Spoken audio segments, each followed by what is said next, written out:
So the next thing we are going to mix is the white noise of our track, which is located in number track 18. So it's a sweep down and sweep up, just a regular white noise.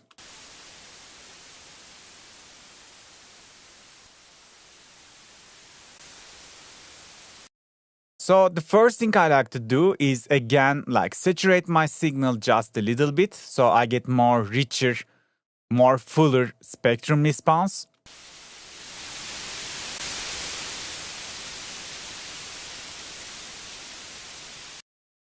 And after doing that, I like to put an EQ. And in here, we can choose again step 8 and choose high pass. So probably we should cut the white noise somewhere around till the high mids. And it depends, you can even cut it more than that. It's just depending on the track that you are working. So our track is like all the tracks, all the sounds are processed, but they are not balanced. But still we can listen it with the full context and determine how much low cut do we want on our white noise.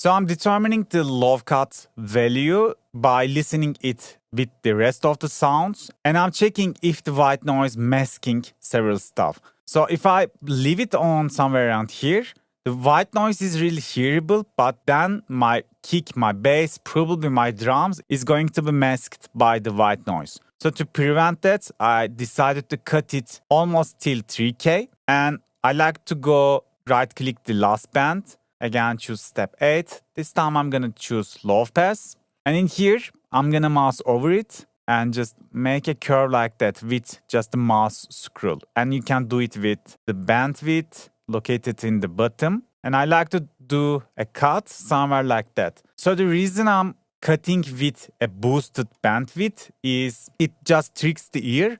Even though you cut some high frequencies and save yourself a really decent headroom and like clean the sample a little bit, if you boost the bandwidth like that, it's still gonna sound like it has the frequencies that you just cut out.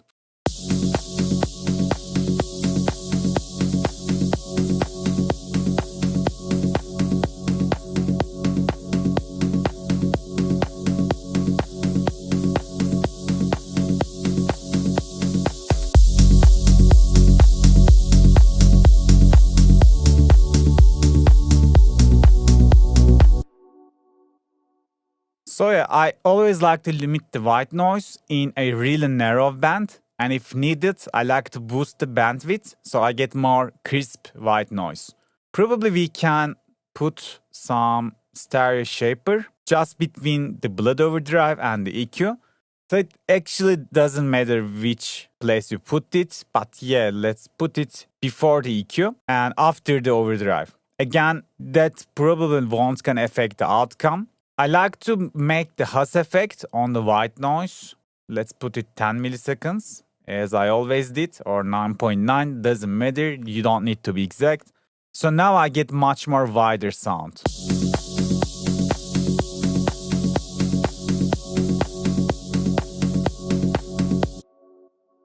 And other than that, I like to put a sidechain. Again, you can find the sidechain preset inside of your course folder. And let's go choose sidechain. So probably we don't need to go again 100%, maybe somewhere around 70 or 80.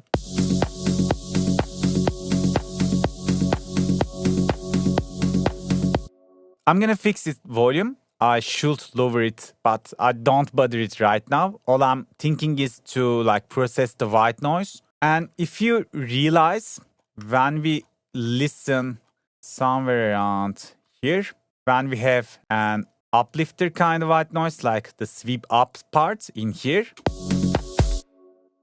when the next white noise starts, maybe I can normalize it so you can see it more properly. We have a gap in here. I just hear it, probably you hear it too when I first tease the track. So let me lower the volume. So we have a little gap in here and I think it's kind of annoying. So to prevent the gap, we could cut the sample and move it like that. But then I should, do it for all the time. I'm having this moment, like every 8 bar, I should cut and place it. Not to do that, I like to put a reverb because reverb can easily glue the frequencies, glue the gap, because it's going to add a tail. So again, I don't even need to work that much on the reverb. Let's remove the bass, maybe give a little bit of high frequencies because I put the reverb just before the EQ and the reverb is going to be shaped by the EQ as well. Now maybe we can give some decay so the reverb can take much more longer and maybe a little bit more damp so we get more high frequencies. And yeah, let's leave it like that.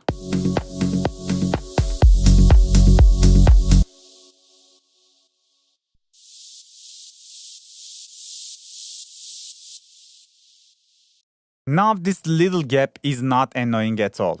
And it's just gluing and blending well with the track. And the adding reverb is again a really nice because let's say we don't have a white noise in here just before the drop hits. The reverb is going to have a little bit of tail in here, which is going to be much more smooth in terms of full production.